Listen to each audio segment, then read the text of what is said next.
What's up, BMW fans?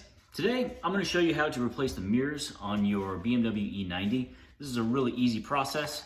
I've got a new mirror that I bought off of Amazon. These are like 30 bucks for both of them. Really quick thing, get a plastic pry tool and get it in on the side, and then just give it a good pry.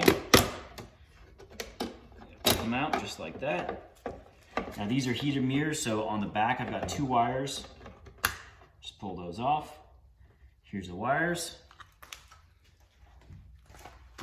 Now let's unbox the new one.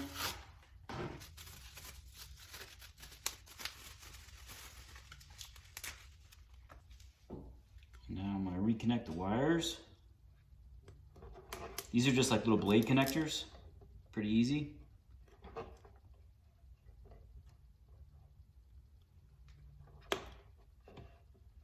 Here's one.